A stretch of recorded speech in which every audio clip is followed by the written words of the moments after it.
webinar. My name is Livia Gutierrez. I'm the Director of Programs at Alliance for Girls, the nation's largest alliance of girl-serving organizations. Today we're presenting findings that will be featured in our forthcoming report, Together We Rise, the lived experiences of girls of color in Oakland, San Francisco, and San Jose. The report, as you will learn, will inform the work of Alliance for Girls as the local partner of the National Collaborative of Young Women Initiatives. Today's presenters include Rhiannon Rossi, Program Officer at the Women's Foundation of California, Miriam Qureshi, Program and Research Intern at Alliance for Girls, and myself, Livia Gutierrez, Director of Programs at Alliance for Girls. Just a little reminder before we get started, if you have any questions during the presentation, please type them into the question box in your control panel. I'll bring them up at the end of the presentation. Throughout the presentation, you'll also have the opportunity to engage with some reflections and activities through the chat box. This webinar is being recorded, and for those viewing the recording, you will have an opportunity to engage at the end of the webinar through a SurveyMonkey link. Now, without further ado, we will get started. The agenda presented here gives you an overview of what we will be doing today. At the end of the presentation, you should have a deeper insight into the themes and the findings that arose from listening sessions from the Bay Area Young Women's Initiative, and you'll also have the opportunity to provide input on how these findings can translate to recommendations and actions, which will be incorporated into our final report in a blueprint for action. To start off our time together, we would like for you to take a moment to let us know who's here. So in the chat box, please type in your name, organization, and what you're most proud of that supports the needs of girls. So in the room, we have Ryan from Girls Inc., and they are doing literacy intervention with girls. Rocco Kawai from Girls Inc. of Alameda County, who's proud of leveling playing field for girls, helping them thrive individually in their own way.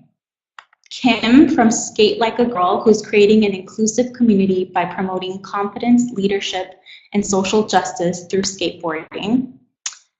We also have Linda from Linda Kekelis from STEM, Next Opportunity Fund. And they are proud of having launched and sustained Tech Bridge Girls for over 17 years. We also have Andrea Johnson from Girls Speak Out, and she is excited about contributing to the agenda for action.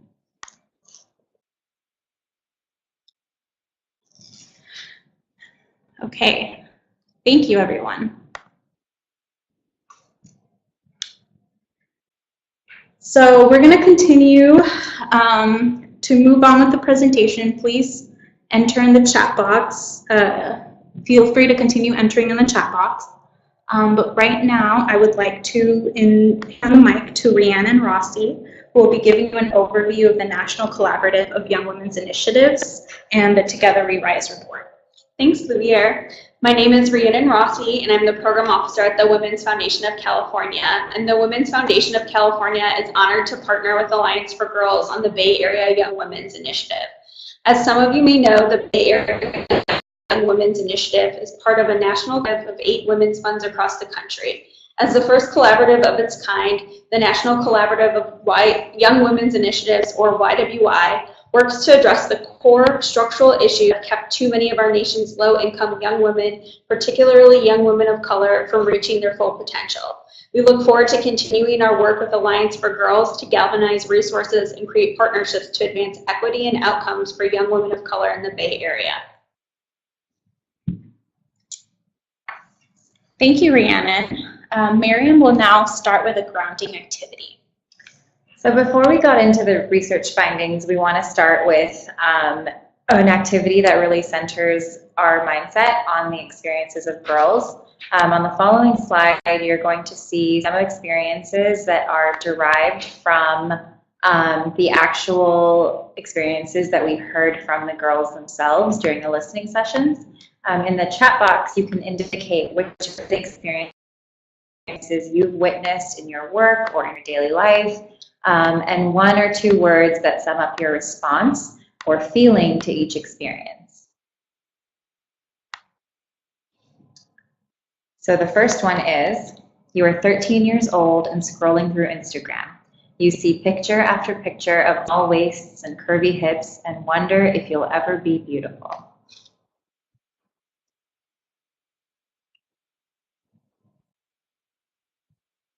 So some of the things that we are seeing is sexism, social media, shame, a lot of yeses. So a lot of people have seen this experience in their work. And you can keep typing and we'll move on to the next one. The boy who sits behind you in class kicks the back of your chair repeatedly. Previously, you've asked the boy to stop and have told your teacher, but your teacher just tells you to ignore it. Today, though, you raise your voice and tell the boy to knock it off. You get sent to the office for disrupting the class. So more yeses. There's power coming into play, patriarchy, fear.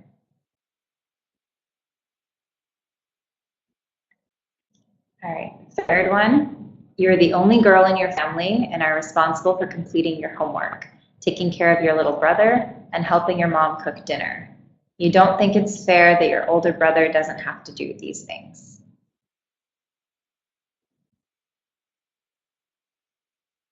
So more yeses, more thoughts of patriarchy and burden.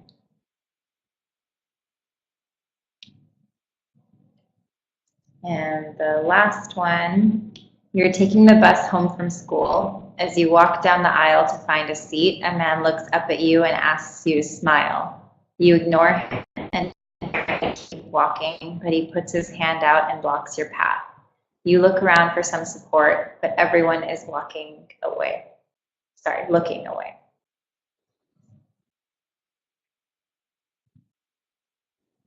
Okay, so we can see that a lot of people have seen these experiences in their work and talk about today. And Livier will go into the research background, and then we'll go into the findings. Thanks, Miriam. So we want to start off by giving a framework on how this report was executed. So as Rhiannon mentioned earlier, we aim to elevate and center the voices and experiences of girls of color through the Bay Area Young Women's Initiative. And how we did this was by starting with the design of the process, centering it around girls. So over a period of really a year, but more intensely a full month, we worked with a group of young women and trained them on the research process. They learned about research methodologies, designing questions, designing focus group protocol, and identifying the best sampling techniques for this project. From that listening session framework, of which they executed across 7 groups in the Bay Area, 3 in Oakland, 2 in San Francisco, and 2 in San Jose. And just to kind of give you an understanding of what these focus groups or listening sessions look like, first, the recruitment started by looking at organizations both in our membership at Alliance for Girls or across the Bay Area that supported cis and trans girls of color. We reached out to them and secured hosts and invited additional organizations to bring young people. Then we made sure that all of the girls that attended identified as female. So if they were female identified, they were welcome to attend. And when they arrived, the young women developed a curated playlist on Spotify for them to listen to as they walked in and as they played a series of games and activities that they designed. So one of these being playing the game As the Wind Blows to kind of break the ice and get to know each other. And for this activity, The girls would either, and it was adjusted based on folks' ability in the room, but to run around and respond to questions about girls' experiences. So someone would stand or be the facilitator of the game and would say, the wind blows if your favorite restaurant is Venus Pizza. And the girls whose favorite restaurant was Venus Pizza either would run across the room or raise their hand or show some sort of connection with that. And after playing the icebreaker, the young women had the opportunity to draw and share what their community looked like. So they also engaged in short art activity where young women at the listening sessions identified the different pieces that made up their community and what they loved about it and things that they would want to change. Then after that, they transitioned into more traditional focus group questions. The young women's researchers didn't want this to feel like it was fronting out and sharing experiences, and it really did add to the environment and the information that was shared. Because of the way that the sampling, how we recruited young women to participate, there were some limitations. So we weren't able to get as diverse of a sample as we would have liked, as you'll see later. We had some groups overrepresented than others. And we did try to account for this by holding additional listening sessions. And then finally, I think when we used the terminology as female identified in our surveys, we weren't able to capture other experiences because when it came to sexual identity, because everybody that was there identified as female, so there wasn't a lot of diversity in terms of that. But with that, there's also a lot of strengths in the work that we did, and I think centering it around youth voice and elevating youth voice really added to the quality of the information that we got. And as you'll be learning as we move forward in the research findings, the girls were really able to tell us their day-to-day experiences as they navigated different spaces in their lives, and not only the challenges that they experienced, but also how they pushed back and challenged these systems of power that were impacting their day-to-day lives based on their identity, based on their race, based on their religion. And we're very excited to start sharing this with you. So in total, we heard across the Bay Area from 63 girls.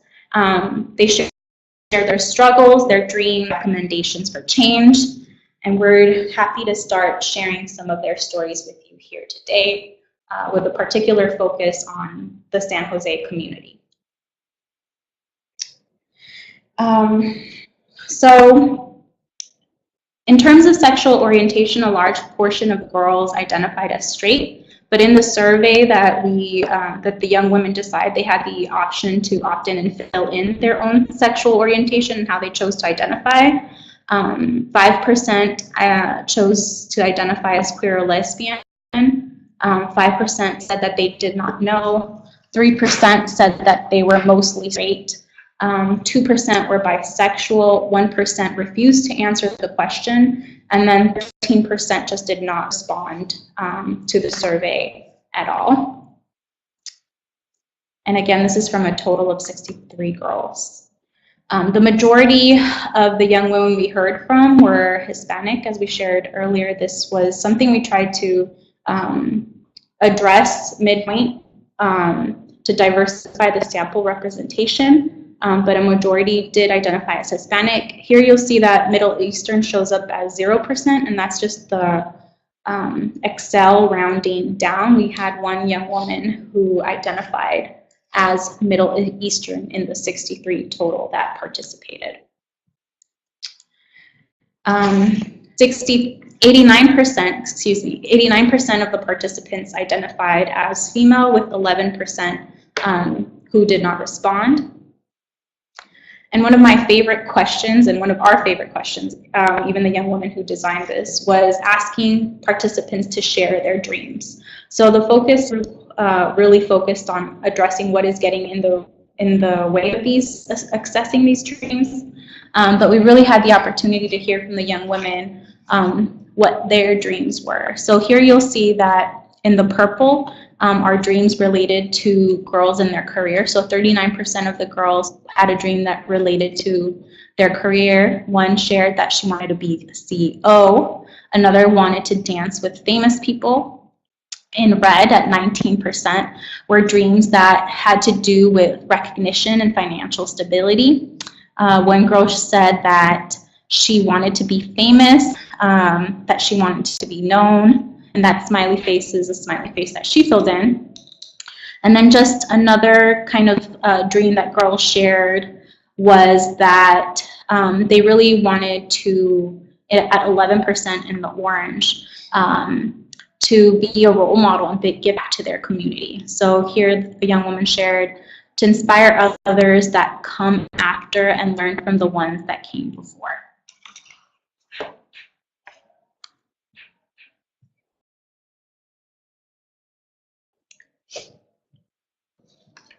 So we're going to get into the qualitative findings now, and we really looked at how the different systems that the girls live and operate in impact them. And one of the first ones that we looked at was themselves. And what we saw from throughout the girls was that which really stems from social media and social expectations. One of the girls said that we compare ourselves. Social media instills in our head that there is one type of beauty. So we really see that they're under pressure to compete with each other and to act older than their age. One of the young women said that girls that are young try to act old because they're pushed to. If they act older, they get more respect, and it's influenced by social media. So we saw this throughout San Francisco, Oakland, San Jose. The girls that are engaging with social media see the adverse impact of it. They see constantly images of one type of beauty, and they definitely internalize that pressure. We also looked at home life, and girls often talked about how it can be this source of both stress and support. One of the young women talked about how last year there were test days and her mom made her what she liked to eat. She told her she's going to do fine, and she felt really supported by her mom. But we also heard stories of arguments and negative home environments. So one young woman said that parents argue a lot and it lasts a long time. They say things they can't mean, but they do mean, and they don't know it hurts our feelings and affects me in school. So we see that girls definitely felt both supported and hindered by their life at home, especially for young mothers. And this was something that we saw a lot in San Jose. There's a withdrawal of family support after becoming pregnant, and that impacted not only their well-being, but also the well-being of their child. So as a young one girl said, I don't get a lot of support from my family. I get mistreated by relatives, and I have no one to talk to about my child. And they also talked about how they're not only responsible for childcare and household chores, but they're also responsible for succeeding in their school and academic lives in ways that the boys in their families were not. So we heard things such as, why is she doing homework when she should cook? And this was something that a young man had overheard her uncle asking. One young woman shared that she's the first to go to college in her family, and it puts a lot of pressure on her. Whereas her brother didn't really have that expectation. He didn't graduate. He didn't graduate from high school, and he didn't go to college. So we're really seeing this the pressure again to conform to a gender norm, and then also from family at home. In school, this pattern continued. Girls said that it was a disempowering and unsafe space. The feeling came from experiencing race and gender-based discrimination from educators and peers at their schools. So there was experiences such as this one. In class, one time a boy was being really bad and having a fight with another boy, and the teacher just gave him a reflection. When a girl got mad, she had to go to the office. We're seeing rules disproportionately applied, whether it's a male or a female. They are disproportionately even dress coded as compared to even their white female peers. So someone shared an example of how a white girl could be wearing the same outfit as a Latina girl, but the Latina girl would get dress coded, while the white girl would not be reprimanded at all. So this also brought up conversation about how teachers and staff are ill-equipped to support their needs. So we had an example come up where teachers were fired or didn't show up anymore. I had no math for 3 years. Getting into college is difficult because they didn't cover everything that's supposed to be covered in school. So not only is this impacting their day-to-day lives in school, but it can impact their future. It impacts whether they can graduate. It impacts whether they can go on to college if that's their goal. So we're really, we heard a lot about how schools where they spend a lot of their time is a source that should be supportive, but it's becoming this source of, again, pressure and disproportionate punishment and application of rules.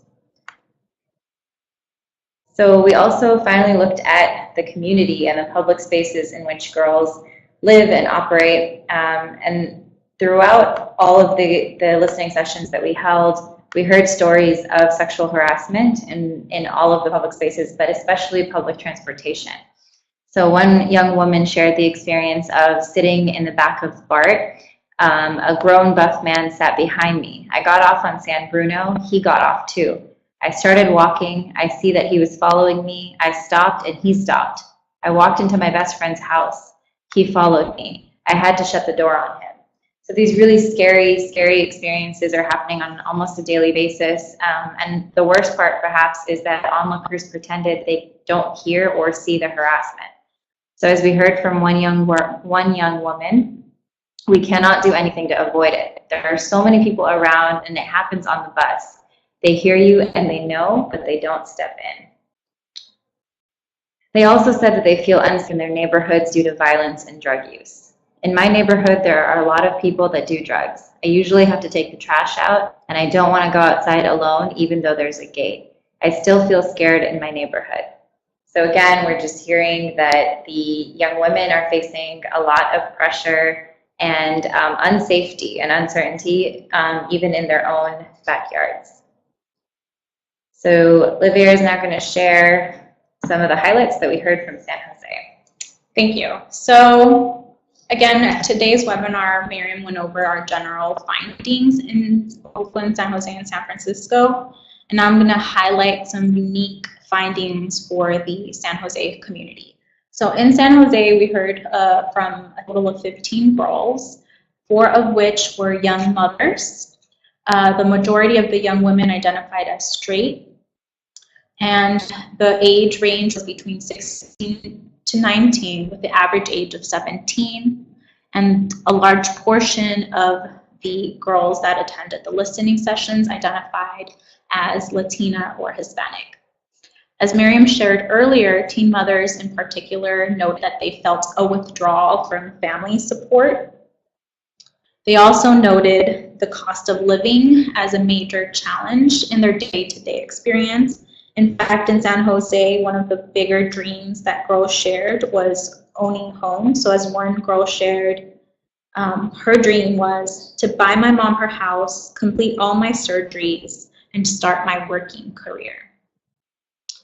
In San Jose in particular, too, state violence in the shape of law enforcement and ICE was a particular concern for young women. One girl shared about her experience with the police. I recently had a cousin who was unarmed and still shot, murdered by San Jose police, just because of his color. You can be killed by someone who's supposed to be protecting you. Another girl shared how ICE was a part of her community and something that brought fear to her and her family. She said that ICE was coming into the Bay Area, going into different, even if it's a sanctuary state. I know it affects me and my community because we are Hispanic. At a lot of places in San Jose, I'm always listening to things my parents are talking about at family reunions. One time, she shared how ICE was close to her house and she couldn't leave because there were trucks going around. This put her and her family in a situation that they were afraid of going outside. But she did note that she and her family are not afraid to fight the situation.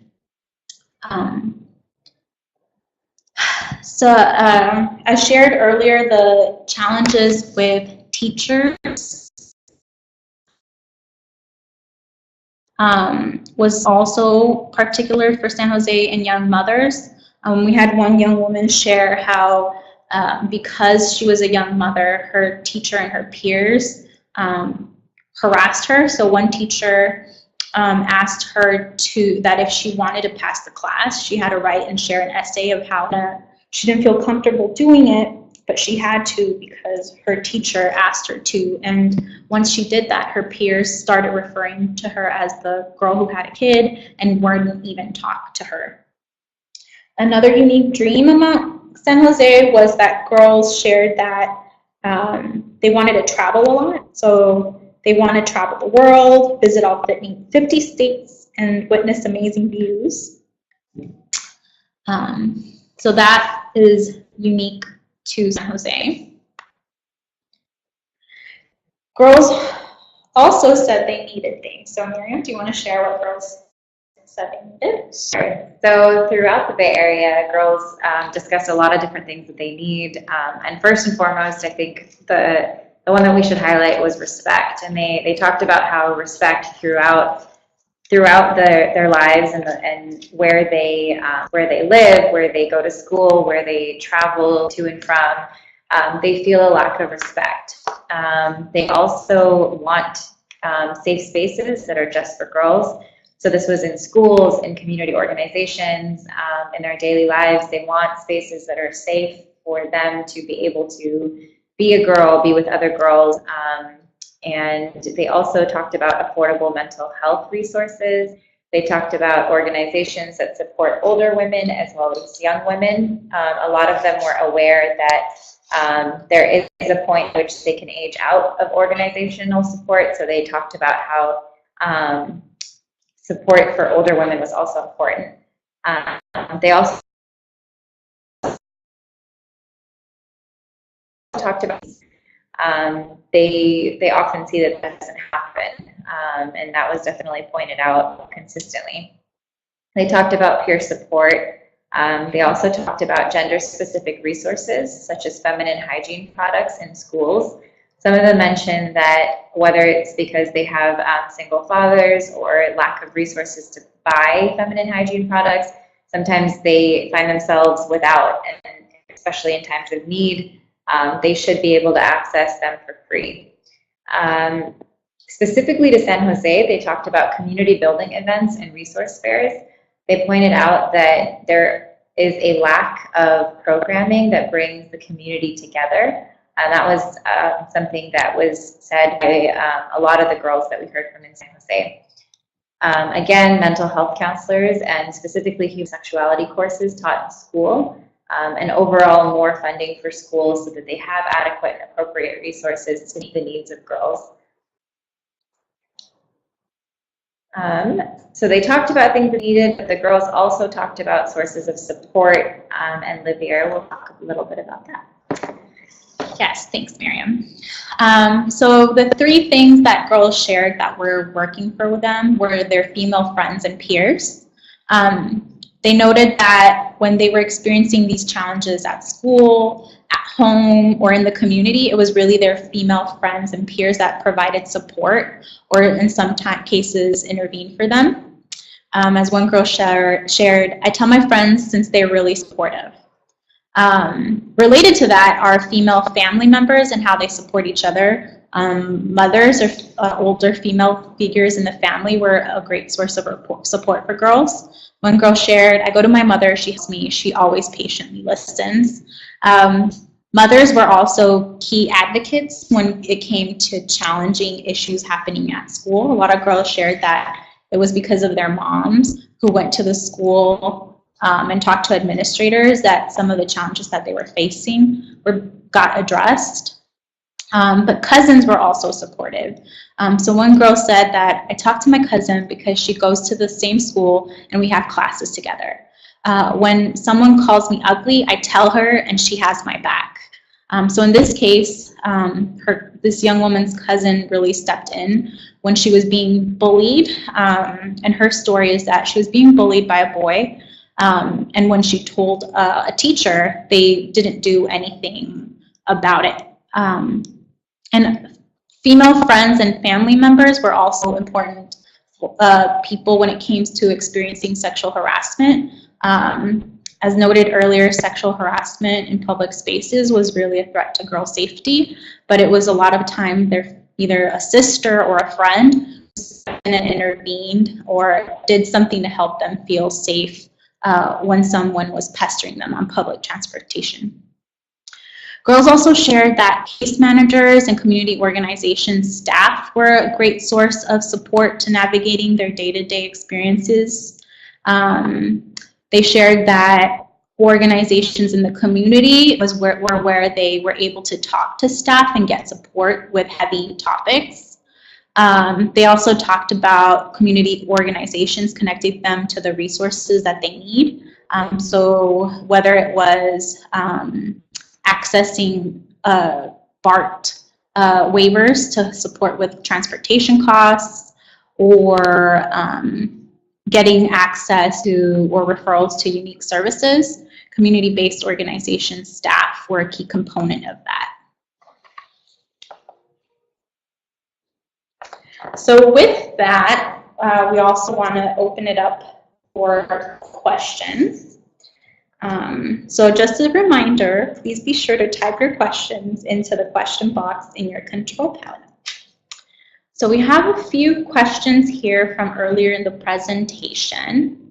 I think these have to do with the redesign of the process. So Linda asks, how are staff trained and supported to talk with girls about heavy topics? So thanks, Linda. So at all the listening sessions, I was present, and I'm a trained social worker with some clinical experience. So essentially, we did some coaching with young women on examples of how to do follow-up questions or how to refer young women to myself if they disclose or share, quote, heavy topics. And we offered, so if something was disclosed, which nothing really was at these sessions, or if someone did share something that maybe wasn't a complete red flag, I would follow up and check in with them to see if they wanted me to provide a referral or a connection to a resource. And then when it came to the young women leading the research, we did a lot of debriefing and checking in with them to ensure that that they were being supported in this process too, as information was being disclosed to them. Rocco asks, I'm familiar with the AFG report on Oakland and Oakland Unified School District Girls of Color. What will you say are the major differences in the new report? Thank you, Rocco. So this report builds on previous work. So the two reports Rocco is referencing, one is on the needs of girls in Oakland. The second is the needs of girls of color in schools. And we also have a report that is out on the needs of girls of color in San Francisco Unified School District.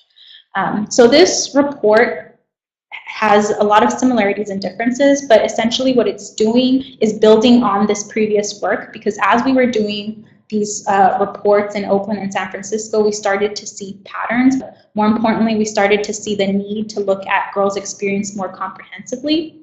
So one of the unique aspects of this report is that we start looking at it through the socio-ecological model. So as girls were sharing what comprised or what composed their communities and their day-to-day experiences, we really started to break that out and look at the different levers of power that they had within that, as well as the way that they were experiencing challenges.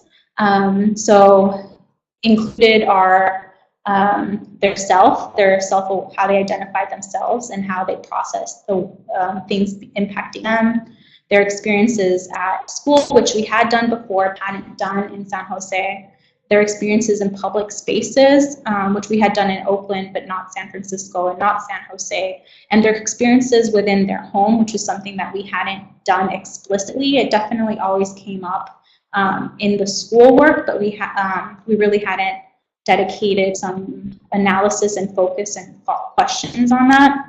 And then finally, this report, because the girls shared this with us, started to look at the larger structural issues that are contributing to all of this day-to-day experiences. So this report builds on previous work, but is more comprehensive on girls' day-to-day experiences in different systems, and both how they are experiencing challenges, but also how they're pushing back.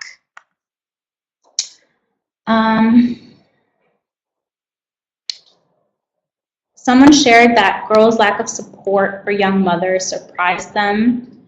I would think that the families would close rank around the mothers.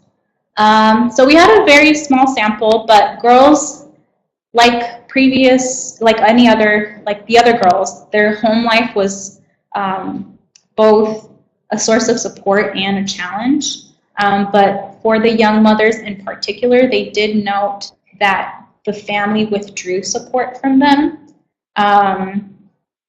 which is important to know. In the lit review, we did find some literature around what other studies have said about young mothers, and you can read more about that when the report comes out. But essentially, when it comes to parenting, it's kind of the duality again, that yes, grandmothers could be supportive co-parents, but they could also be sources of stress and can result in tension, particularly for young mothers.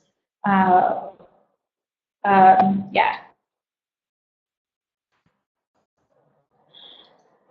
So we have a question statement. I guess she says that what surprised her the most was about not getting support from people who witnessed harassment, the lack of allies and people standing up and stepping in to support girls is so sad. Yes, definitely, Linda.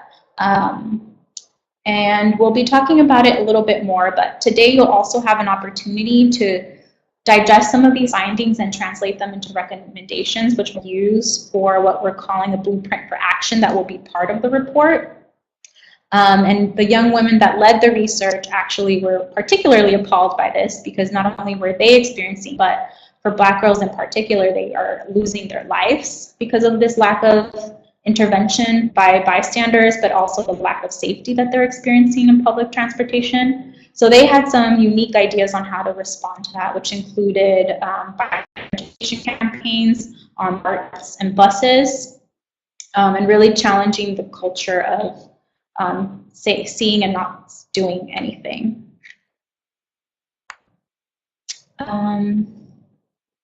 Julie said that girls provide support for each other because they feel abandoned or looked by other communities they're part of. Yeah, definitely. And it was in San Jose in particular, there was a big interest in creating community events to increase community support. Andrea shared that she wasn't surprised by the findings, but she notes that it seems like single-sex circles and groups are powerful. Thank you. Okay. And Linda said that it would be helpful for each of these groups to hear directly from girls the result of this work. Again, that is the next steps of this project, which is circling back, using these findings and translating them into recommendations and actions, and circling back to the systems that are impacting girls' lives. Okay. Thank you, everybody.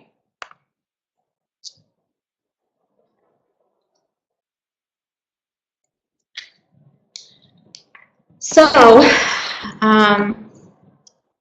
based on the findings, as we started to address kind of in the question section, We want you to take a moment to use the chat box and think of recommendations that you would make for schools, community organizations, government or policy officials, and funders.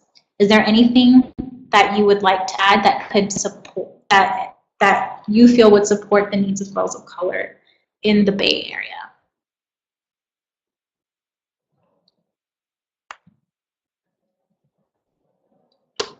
So Julie shared that for schools, they need to evaluate their dress code policies and ensure that they're not discriminatory. Carla agrees. She says what Julie says. Julie also has another recommendation for schools, which is enforcing Title IX regulations and promoting student rights at schools.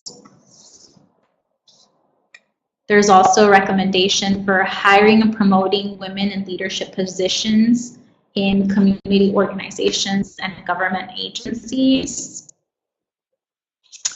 Thank you, Julie. And also having community organizations and government agencies implement mentorship programs. Yeah, thank you.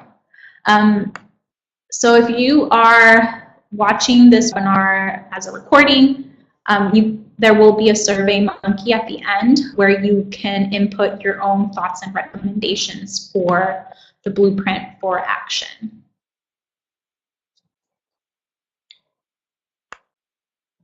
You also have the opportunity to take a pledge on what your individual commitment to advancing and supporting girls and young women of color in the Bay Area.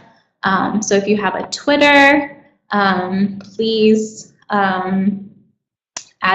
make your statement, follow it up with a hashtag Together We Rise, Alliance for Girls, and raise your voices for girls. And you can tag Alliance for Girls Bay Area and the National Young Women's Initiative. We would really appreciate that.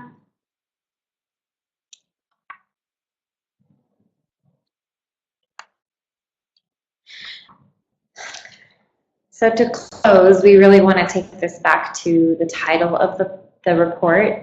Together We Rise was a title that was inspired by Maya Angelou's poem, Still I Rise.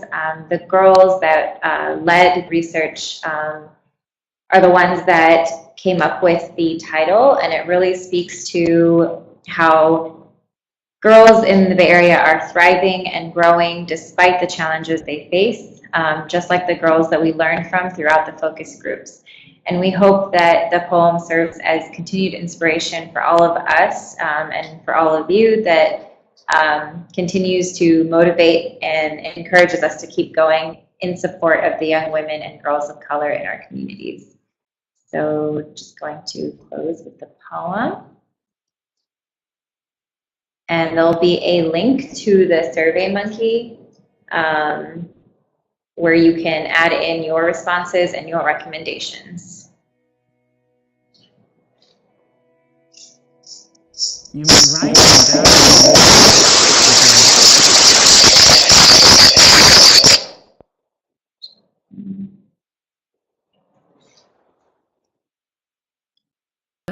Dust. All right. All right.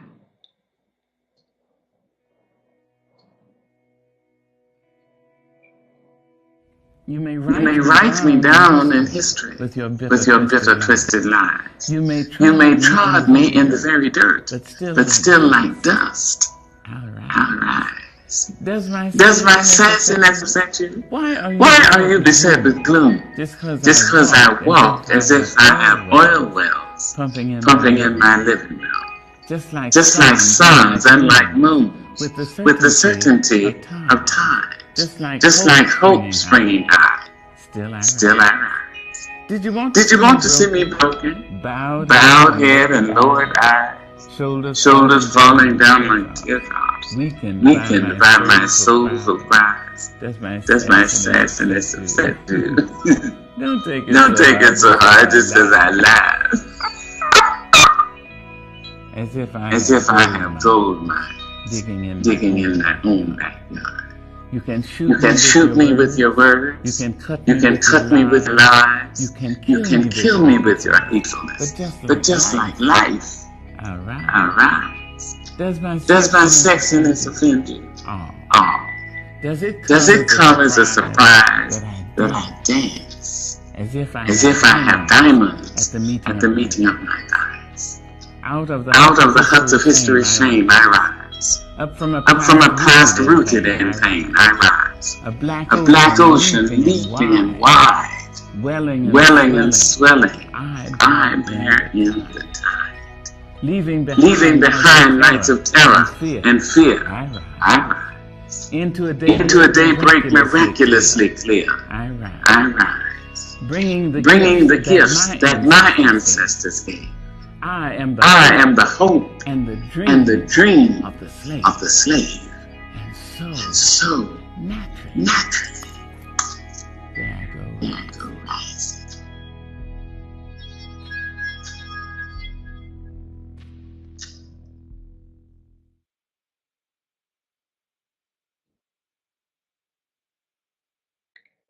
So as you're taking the survey, we'd also just like to take a moment and thank you all for participating and for your recommendations. Your expertise is really helpful and it'll be included as part of the final report. We also want to take a moment and thank the young women researchers and the young women who shared all of their stories with us.